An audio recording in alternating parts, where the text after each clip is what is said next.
Hello student, this video of exercise 4.4 of chapter 4 simple equation from NCERT.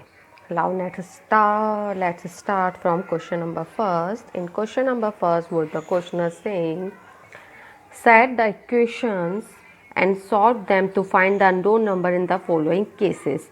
Here you can see some statements have written. इस question में आप देख सकते हैं कुछ स्टेटमेंट्स लिखे हुए हैं. उन स्टेटमेंट से पहले तो हमें एक इक्वेशन बनानी है. उस इक्वेशन में जो भी अननोन वेरिएबल है, जो भी अननोन नंबर है, मतलब जो भी वेरिएबल है, उसकी वैल्यू फाइंड करनी है. तो 2 टास्क है इस एक क्वेश्चन में. सबसे पहले first of all we have to format the equation with the help of the statement. After that we have to solve the equation. और इक्वेशन सॉल्व करने का मीन्स मतलब यही है, जो भी उसमें वेरिएबल है उसकी वैल्यू हम फाइंड आउट करेंगे. So now question number first, add 4 to 8 times a number you get 60. Add 4 to 8 times of a number you get 60. Here number is not given, so in each and every part we have to let the number, हमें number लेके चलेंगे, अपनी तरफ से मान के चलेंगे. So here I am doing like this, let the number be x. In this question मैंने नंबर जो मान लिया है वो x मान लिया है. Now according to the question, in question you can easily see add 4 8 times a number. तो जो नंबर हमने माना है उसका 8 टाइम्स मीन्स 8x में ऐड करना है 4, यू गेट 60 मीन्स हमें मिलता है 60. तो 8x plus 4 equals to 60. Simple equation convert कर ली. अब ये जो इक्वेशन आपके पास आ चुकी है उससे हमें x की वैल्यू फाइंड आउट करनी है. तो x की वैल्यू फाइंड आउट करने का तरीका आपको पता है. आपने 4.2 और 4.3 दो मेथड से इसे सॉल्व करा है. आप दोनों में से किसी भी मेथड से इसे सॉल्व करके x की वैल्यू निकाल सकते हैं हम. ठीक है.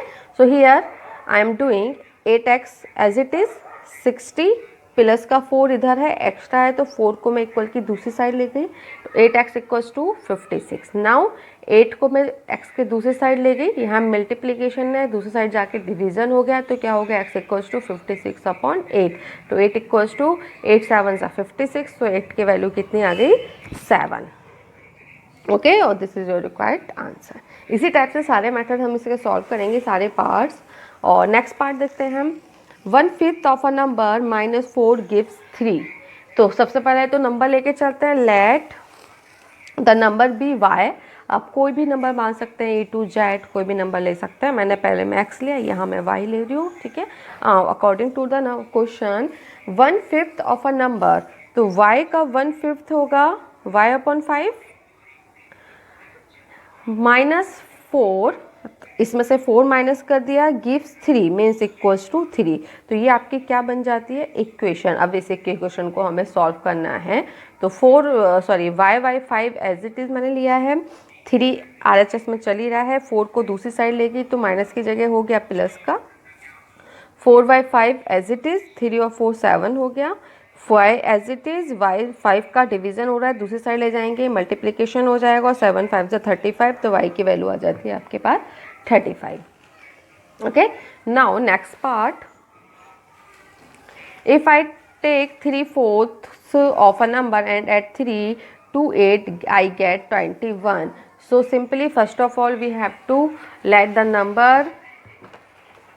So now I am taking the number is z, or according to the question take 3/4 of a number. तो z 3/4 क्या होगा, 3/4 इंटू z. देन उसमें दिया हुआ है एड्स 3, तो एड इसमें 3 करते हैं, गिव्स हमें क्या मिलता है 21. तो इक्वेशन फॉर्मुलेट हो गई है. उसके बाद इसे हमने केवल सॉल्व करा है.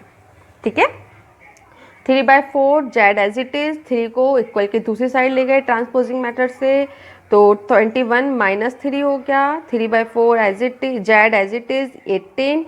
4 को दूसरी साइड ले गए, 18 इंटू 4. तो 3z equals to 72. Then z की वैल्यू फाइंड आउट करनी है. 3 को दूसरी साइड ले गए, डिवीजन हो गया. और 24 3 जा 72. सो z की वैल्यू आ गई आपके पास 24. ओके. सो इसी टाइप से हमें सारे पार्ट सॉल्व करने हैं. मैं इसका आपको एक लास्ट पार्ट और बताती हूँ, जी. जिसे हम सॉल्व करेंगे। या चलो पहले एफ भी डिस्कस करते हैं, थोड़ा डिफरेंट मुझे लग रहा है, तो let's talk about part F. इबिन हल thinks of a number, if she adds 19 to 8 and divide the sum by 5 she will get 8। अब इबिन हल नाम से कोई लड़की है, उसने एक नंबर लिया है, तो उसमें वो 19 ऐड कर रही है और फिर 5 से जो सम आता है, 19 को 5 से ऐड नहीं कर रही है, जो सम आता है उसको 5 से ऐड डिवाइड कर रही है और उसे जो मिल रहा है वो 8 मिल रहा है। तो इक्वेशन बनाते हैं। हमने नंबर मान लिया n, अब इसको क्वेश्चन की तरह सॉल्व करते हैं। n में 19 वो ऐड कर रही है और जो सम ही आया उसको 5 से डिवाइड कर रही है, तो उसे क्या मिल रहा है 8। उस हिसाब से हम n की वैल्यू फाइंड आउट कर लेंगे। ओके, इस हिसाब से आपका नेक्स्ट जी पार्ट है, आप इजीली उसे कर सकते हैं। Now question number second, solve the following. Solve the following you can see easily, statement given है तो स्टेटमेंट से पहले हमें इक्वेशन बनानी पड़ेगी, इक्वेशन के बाद हमें उस वेरिएबल की वैल्यू फाइंड आउट करनी पड़ेगी। So in question number first, sorry, part first of question number second, the teacher tells the class that highest marks obtained by a student in her class is twice the lowest marks plus 7। the highest score is 87। what is the lowest score? तो सबसे पहले तो हमें highest score और lowest score पता होने चाहिए, उसके बाद उसकी इक्वेशन निकालेंगे। ठीक है, ये सेम क्वेश्चन में भी इससे पहली वाली क्लासेस एक्सरसाइज में है, उससे अभी हम सॉल्व भी करेंगे।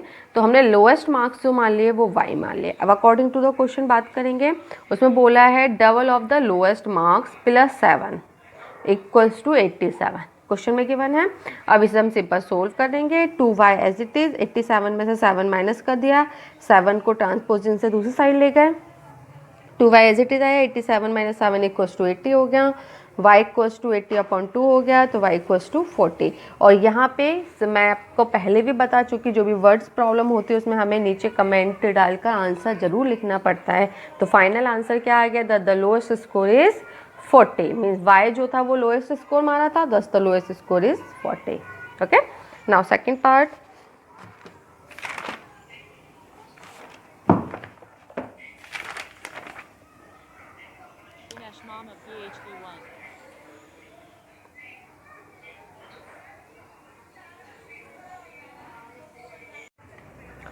second part, in an isosceles triangle the base angle are equal। base angle isosceles triangle है, means both two angles equal होंगे, तो बेस एंगल्स इक्वल उसने बोल रखा है। The vertex angle is 40 degree, जो वर्टेक्स जो डिफरेंट एंगल है वो 40 डिग्री का है। What are the base angles of a triangle, इस बेस एंगल हमें बताने हैं। Remember the sum of 3 angles of a triangle is 180 as you know well. तो इसकी हेल्प से हम इसे सॉल्व करते हैं। Let the base angle of a triangle be x, B मैं मान के चल रही हूँ। अब गिवन है जो वर्टेक्स एंगल है जो ए, उसे मैंने मान लिया है वो तो है 40 डिग्री, और जो बेस एंगल है बी और सी वो दोनों इक्वल हैं। अगर मैं इस ट्राइंगल को फॉर्मुलेट करती हूँ, आप ट्राइंगल देख रहे हैं, एक एंगल ये है, ये मैंने बी मान लिया है, एक एंगल ये सी है, और ये 40 डिग्री क्वेश्चन में ही गिवन है। तो बे जो इसे अगर मैं ए भी नाम देती हूँ तो ए इक्वल्स टू 40 डिग्री हो गया, और जो बेस एंगल है वो दोनों कैसे हैं, equal, means B equals to C. अब क्योंकि सम क्या होता है 180, तो अगर मैं ऐड करती हूँ A plus B plus C equals to 180, A की वैल्यू कितनी है 40, और बी और सी दोनों इक्वल हैं, तो दोनों की जगह मैं बी भी लिख सकती हूँ, तो ये कितना हो जाएगा 180। Now 40 plus 2b, b plus B equals to 2b equals to 180। अब 2b एज इट इज़, 40 को दूसरी साइड लेके, तो 180 में से 40 सब्ट्रैक्ट हो गया, तो 2b इक्वल्स टू 140। अब b की वैल्यू निकालनी है, 2 से डिवाइड कर दिया 70, तो जो बेस एंगल 170 आ गया, तो जो c है वो भी कितना हो जाएगा 70। Okay, now C part, Sachin scored twice as many runs as Rahul. Together their runs fell too short of a double century. How many runs did each one score? Sachin के जो नंबर वो हैं रन है, score है, वो राहुल के runs का twice है, डबल है। दोनों के जो रन हैं वो double century, their run fall way two short of a double century. अब हमें बताना है कि दोनों के कितने कितने रन हैं। तो लेट बात करते हैं।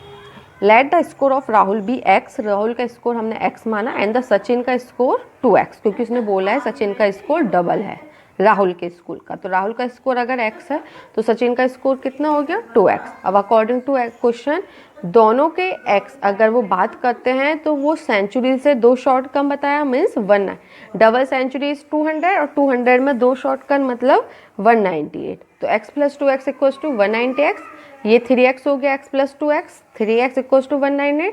x की वैल्यू निकाली, कितनी आ गई 66। तो राहुल का स्कोर कितना होगा 66 और सचिन का स्कोर कितना हो गया 2 इंटू 66, क्योंकि सचिन का स्कोर डबल था राहुल से, तो ये आ गया 132। ओके, नाउ उसी टाइप से क्वेश्चन नंबर 3 देखते हैं। Irfan says that the 7 marbles more than 5 times the marbles Parmit has. Irfan has 37 marble, how many marble does Parmit have. इसके हम इक्वेशन पहले भी बना चुके हैं, अगर बच्चों आपको याद हो। जिस टाइप से क्वेश्चन नंबर 2 करा है सेम मेथड से हम करेंगे। Let the marble of Parmit has be n, मैंने उसे n मान लिया है। अब उसने बोला है 5n plus 7। Irfan has 7 marbles more than 5 times the marble Parmit have. Parmit have m marble, 5 times means 5m, उसमें 7 ज़्यादा, तो कितना हो गया 5m प्लस 7 इक्वल्स टू 37। यहाँ से m की वैल्यू निकालेंगे तो परमित के मार्बल आपके पास आ जाए। Now second part. Lakshmi's father is 49 years old. He is 4 years older than 3 times Lakshmi's age. What is the Lakshmi age? Lakshmi की एज बतानी है तो सबसे पहले हम लक्ष्मी की एज लेके चलेंगे, वो हमने वाइन मान लिया है। अब बोला है कि उसके फादर जो है 3 टाइम्स में 4 ईयर्स मोर हैं, तो 3 times of Y 3y plus 4 years. अब वहाँ से दे रखा है कितने ओल्डर हैं 49, तो कितना आ जाएगा, इसको सॉल्व करेंगे तो आंसर आ जाएगा y इक्वल्स टू 15। ओके,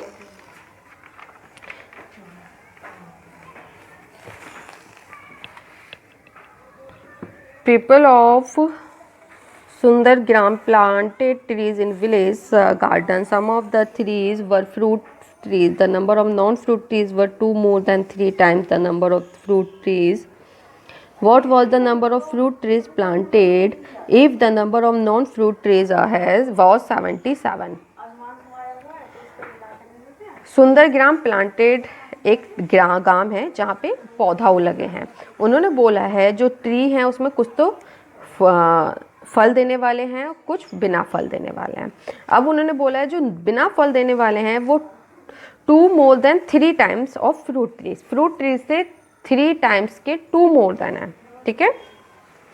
और जो नॉन फ्रूट ट्रीज हैं उनकी वैल्यू दे रखी 77, मतलब दोनों। तो अब हमें बताना है कि जो फ्रूट ट्रीज है उनकी वैल्यू क्या है। तो देखिए,